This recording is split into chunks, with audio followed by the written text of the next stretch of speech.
Thank you very much, ladies and gentlemen. This is the second phase of our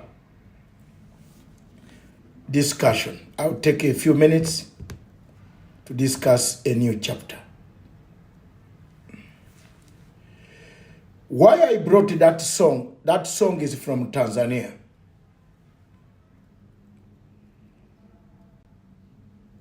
Yesterday, in Tanzania, the East African heads of state gathered in Arusha to celebrate 25 years of the existence of a renewable East African community. In 1967, the original East African community was formed. Most of you, the younger people listening to me, or those who will pick these clips and the platform on this platform, might not have been there. I was there. I was alive. I was born. My education was under East African education. My certificates, don't read Uganda certificate of education, O-level and A-levels, don't. They read East African certificate of education. The integration of East African community, the founding fathers, namely Mzee Julius Kambarage Nyerere, Dr. Milton Obote, and the late, all of them, the late Jomo Kenyatta of Kenya, the founding fathers of this great East African community, must be remembered, must be honored. And I want to thank the heads of state. Yesterday, some of the people, apart from President Museveni and myself and Salva Kiir, some of us were grown. By 1967, we were doing J.A. Bright English. Our examinations were brought from in conjunction with Oxford University, not the type of cheating of exams here and there, which is so bad. The entire East Africa, I want to tell people who miss East Africa. I want to tell people what East Africa is, why we need integration. The day of an examination in East Africa was one day. The whole Africa, primary schools, secondary schools, senior secondary schools, if it was an exam, it was an exam in Tanganyika, in Kenya, in Uganda. It was an exam day. 3 days, finish mathematics, go to English, go to general paper. Finish, mark the results. Results come in the same day. Those who have missed, you younger men, Gen Zs, who have missed what we got. We got a lot of good things, man. I'm speaking Jamaican English because I've been in this country, in my country of where I live for 40 years. So I've lived with Jamaicans, I understand them. Oh man, we missed the younger generation. Learn from us, don't destroy us. Don't destroy the generation. Don't hate the elders. Don't hate your leaders. Learn East African community. This was one community with historical background. I have my certificate. It does not read Uganda certificate of education. No. My certificate is East African certificate of education in conjunction with Canterbury University or Oxford University or Cambridge University. That's how good East Africa was. A great nation. With Nyerere, Obote, and Jomo Kenyatta. Historically, we are bound by these historical links. We speak the same languages. East African had Swahili. When you are in Dar es Salaam, you could hear Swahili. When you are in Kenya, you could hear the East African railways. You could sit in the railway from all the way from Bali, my city, my town, or city now. Tororo, you come eating your breakfast, your lunch, they serve you up to Mombasa. On East African railways, a coach, if you are booked first coach, you will get all you want. By then, there was no internet. This is the story I'm trying to tell. I will continue telling it in pieces, parts, so that people understand why we need integration now. Why we need to come back together. Why we should not draw apart. Why we should have ambassadors, not people hired for money to speak. But we should have people take time, use Mr. Elon Musk's apparatus. I have my internet. You cut the internet, I put Elon Musk. So what will you do? Anywhere. I was one of the few people. And I want to thank the president of Ghana, Nana Addo. I told him I have my internet. Can I use it? He said, yes, use it. I carry with it in my suitcase. Anywhere I go, I plug it. You cut me, you can't cut me off. Sorry. So you can see integration is some subject that can bring us together. We need the leaders of Uganda. I want to thank all the leaders, and I want to congratulate His Excellency President William Samoei Ruto of Kenya, the younger blood, younger than us, who has now taken on the mentorship of this organization. Remember, he's also to reform the AU. We are watching. We need reforms in the AU. Especially me, I am on that AU. I am on that AU because I've been fighting Mr. Mahamat Faki. I don't like to see him after 2050. Let him come as an advisor with us, but not at the headquarters. He has brought us chaos. Let's have the East African community. Your Excellency, congratulations for taking on the East African community leadership. Guide us towards integration. I want to take this opportunity to thank President Museveni. And I want to thank Mama Samia Suluhu, General Kagame, my great friend, fellow freedom fighter, and a combatant, Tabora camps na Chingwea. I have only added on a bit of weight, Mr. Kagame, but I don't think you need to ask who is Matanga. Is your friend forever? I'm here. I defend you most of the time when people don't like you, but I always defend you on a number of things. The only thing that I disagreed with Priti Patel is Priti Patel wanting to export. When Priti Patel herself is a refugee in UK, why do you want to export others? Why do you go to Syria to cause chaos? Why do you go to Afghanistan to cause chaos? Then when they come here, you want to throw them and bring Africa a problem. There I disagreed on principle. But on any other thing, you want to harass President Kagame, I'm there. I'll stand by him.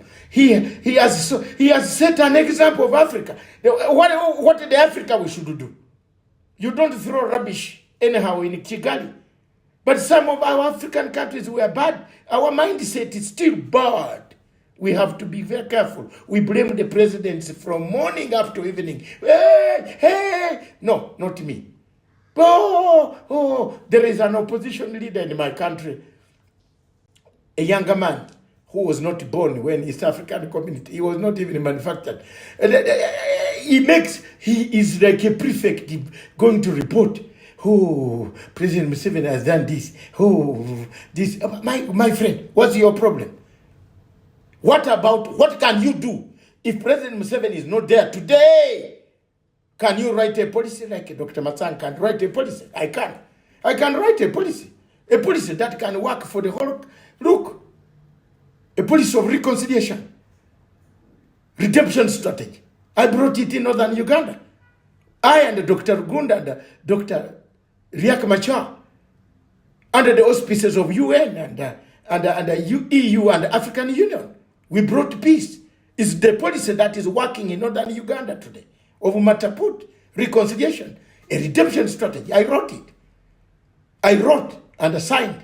It's me. But an opposition leader without a policy that you want leadership, what would you do with it? Speak the truth and be left alone. Even if you hate me, you don't feed me. My children have grown. I was more worried about my children. There are 8 of them. They have grown. They will fight their battles.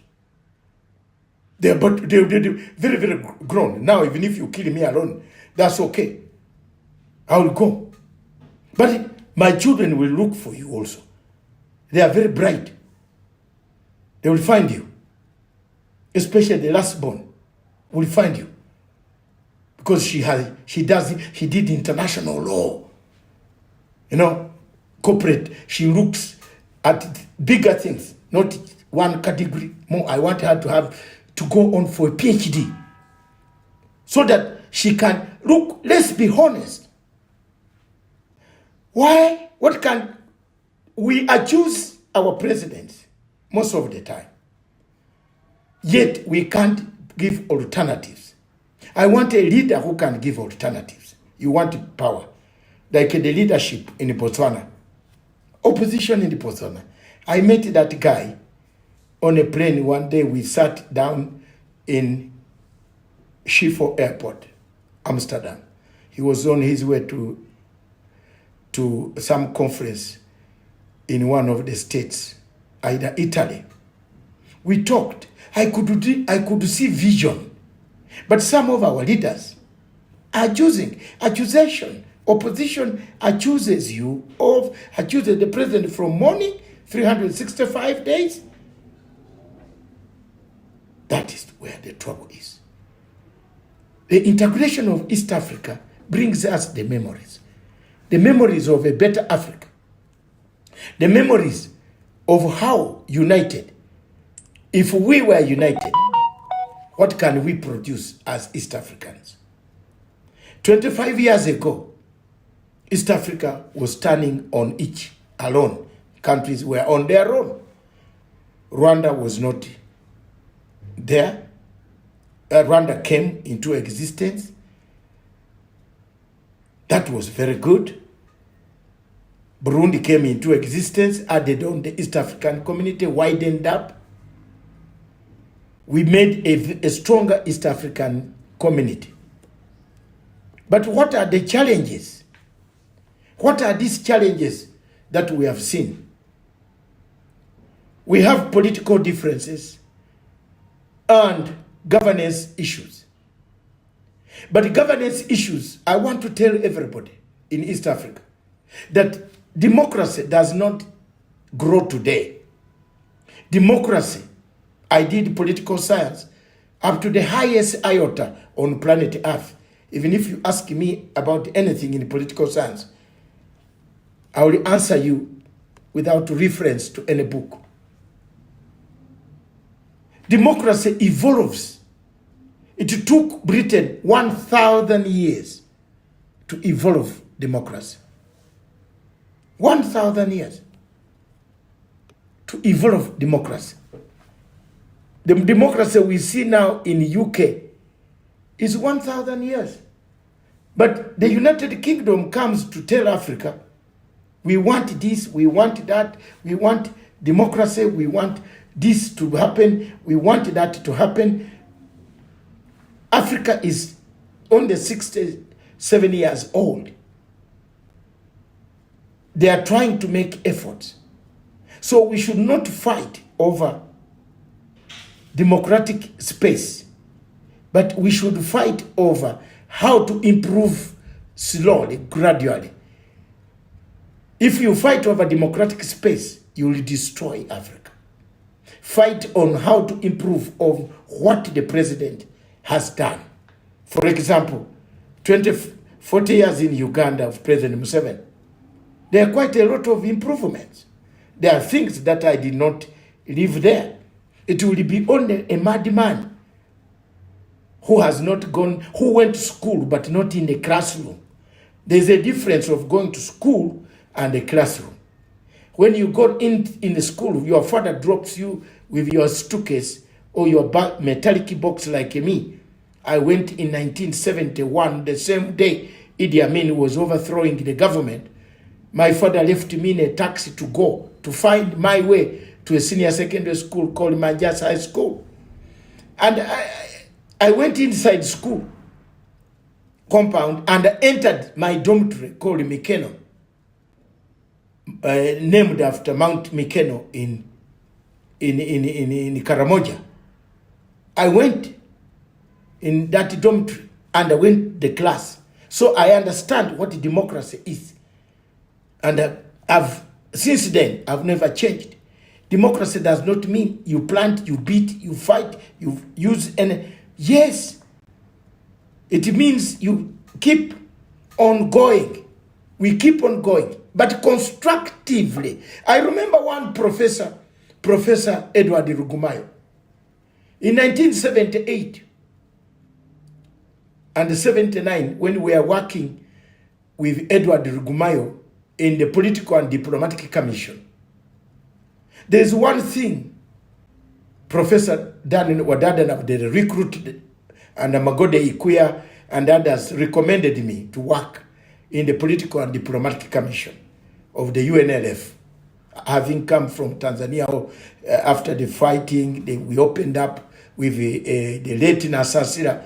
But one evening, Professor Edward Rugumayo, still alive, came and told me one word, and that word has always stuck in my brain. Constructive engagement, positive neutrality. That's the word he said. We must engage, but have positive neutrality. That was the theme of UNLF. Had Uganda gone on that theme, today we would have had. But we came up with elections, hurried elections. Another president we put, Rule, was telling us he has now arrived and everybody should come to eat. Binaisa was telling him the chair was sweet. We removed him. This is where we have found ourselves. The election 1980 was not even well organized. I can't call it an election anymore. It was a charade based on the facts that I have. And right now, having studied the political science at a higher level, I wouldn't call it an election at all. But still, we must build on democracy. Democratic forms are part of the impediments of integration of Africa.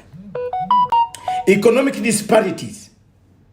Member states, among member states, not all member states are on same economic levels. That, again, I want the leaders of East Africa, especially the chairperson, to empower some of us to do some paperwork. The Secretary General should not sit in just Arusha, just to receive salary, and we should feel East Africa is visible. We don't see it. I'm sorry, Madam Duva, I'm not criticizing you in particular, but the previous Secretary Generals, apart from the one from Rwanda, and Rwanda, Mr. Kajuka, is it? Mr. The Rwanda man. The person from Rwanda, who was a foreign minister of Rwanda, that one showed us East Africa was working. The other Secretary General who came from Kenya, things did not work. He couldn't add up mathematics. Madame Vu, she's trying, she's working. And I am very proud of giving a credit where it is due, why some opposition leaders in Uganda hate me. I give a credit to President Museveni where he has done well. And his cause, I give him credit. The Besiges, the Bob Wine, they don't like me. I have never talked to Bob Besigye for almost 24 years. Yes. No, the last we talked was when he was in South Africa. 24 years, I've never talked to him. Because I told him one word which annoyed him. I didn't know it had annoyed him. When he started saying I said I. This word I. Your Honorable Alokaloka. It is not very good. Shaka Sali is my witness. We are on a three-way system linked by Shaka Sali from Washington, South Africa, and London. So, me, I give credit where it is due. His Excellency President Museveni sending troops to Somalia, a tick. Yes, give support. Somalia would have gone to chaos, complete chaos. At least Ugandan troops deserve to be congratulated. We've done very well, we did very well, shall do very well until we pacify Somalia. Secondly, the economic disparities among the states becomes an obstacle. I'm giving this lecture so that people can understand why I'm giving the background, so that people can pick up the background, why integration becomes, why economic disparities can cause challenges towards, and even the development economically can cause disparities among the member states. Sudan, for example, Somalia, for example, Burundi, for example.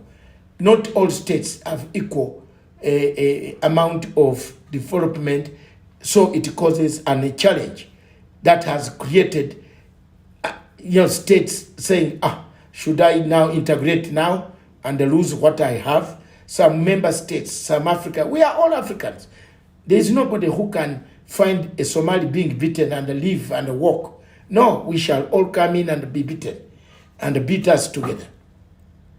That trade barriers, shipping things from Kenya to Uganda, Tanzania to Uganda, Uganda to Tanzania, to Congo, to DRC Congo, a new member state, to Sudan, the fragile states in Sudan, a fragile situation in Sudan causes us a stagnation in form of having our integration coming faster.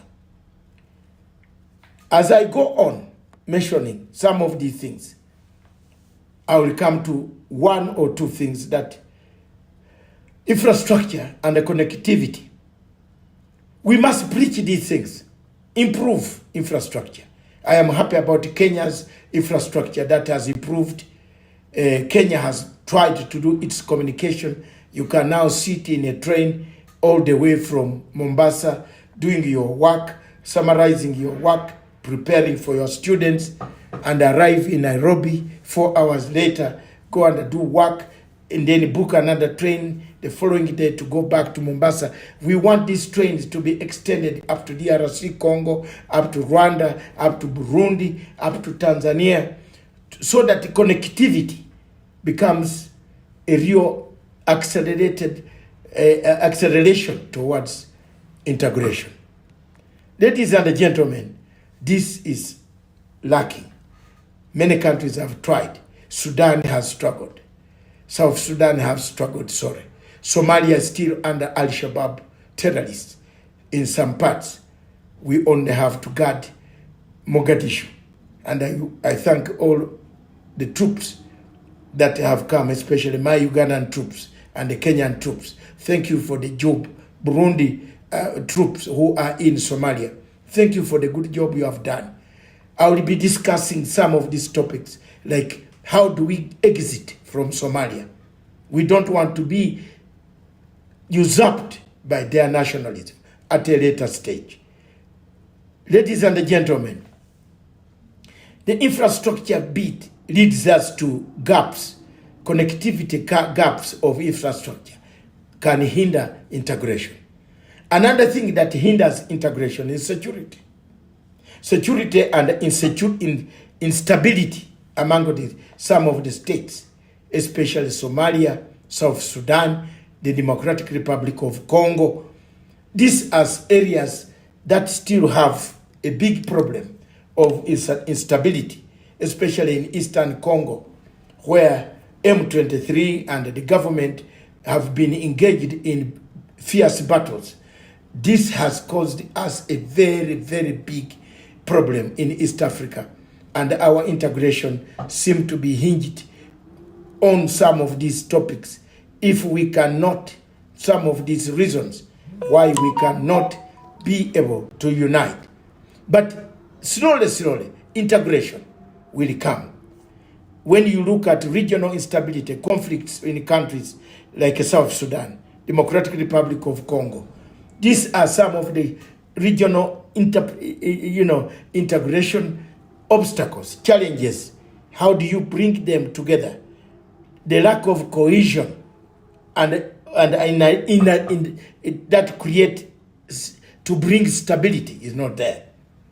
Terrorism threats from Al-Shabaab and now the Houthi terrorists who are near us across the Red Sea.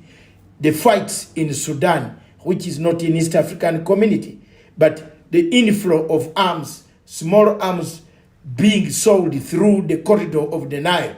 Remember, I have investigated who sells what, where, as an investigative journalist. I've gone all the way up to Jamena, where I met the younger man, the president of Chad. And I want to thank him. I will give him a special program to thank him for having listened to me by chasing out the French troops to get out.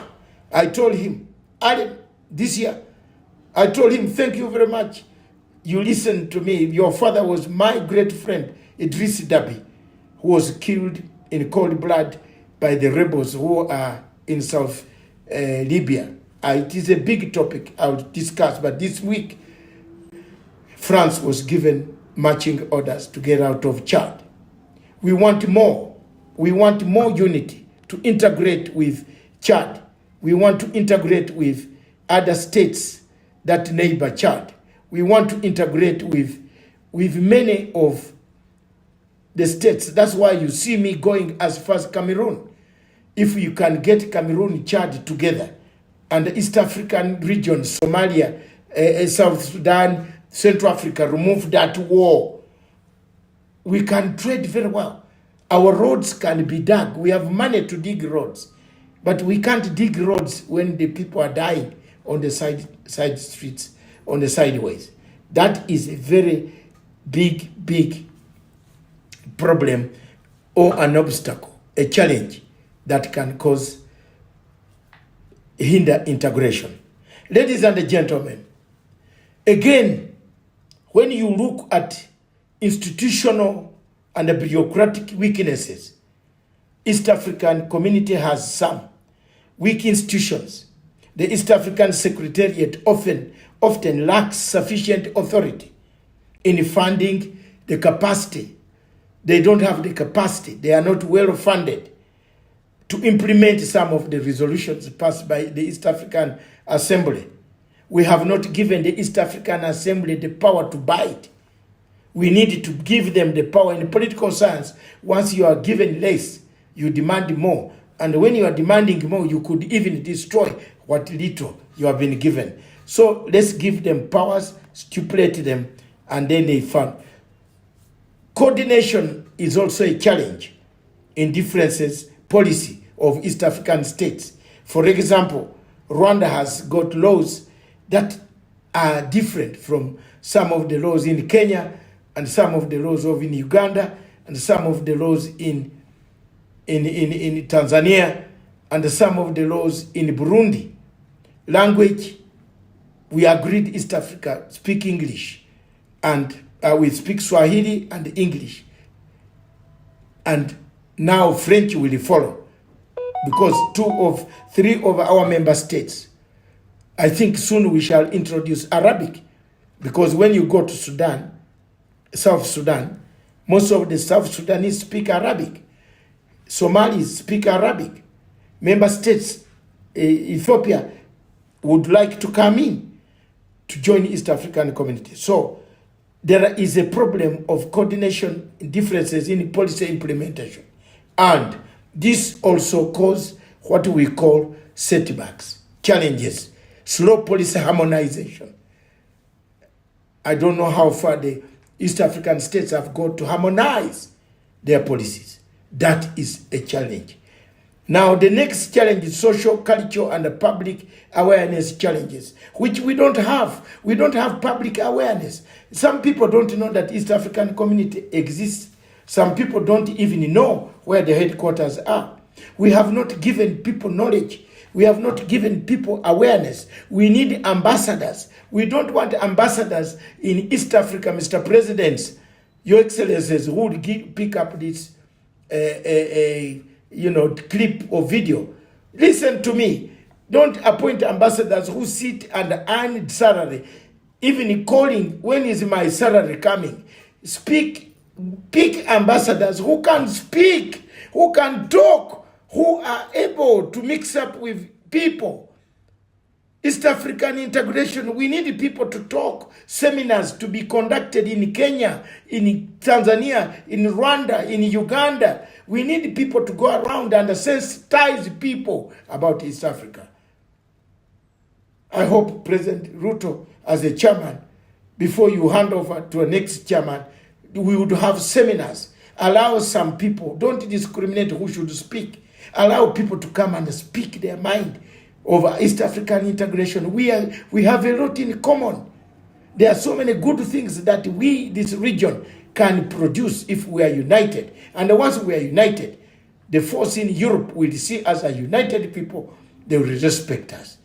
There will be no more. We shall be working for our people. There will be no more of export of our people to go and work in foreign countries, to kill our younger girls, to slaughter them, to beat them up, to torture them. Jobs will be available here. Another aspect of integration that need, and as a challenge of integration that we need to look at as East Africans, we need to see that policies in terms of culture, we have very good culture that can be used to attract tourism. There is one thing that I want to tell East African community, and the Secretary General in particular, and the presidents to listen. We have tourism. We have Serengeti, we have Mara, we have the Renzolis, we have all good scenery.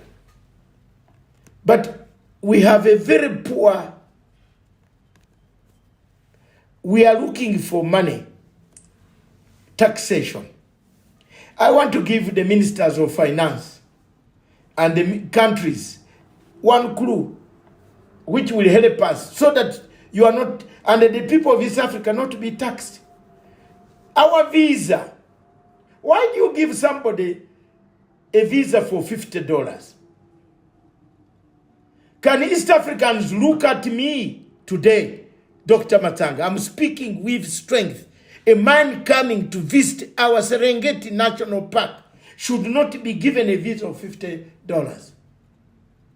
We can make money without taxing the local people. Give this Matanga this opportunity to do this talk to some of the finance ministers. Some of them don't know what they want to do.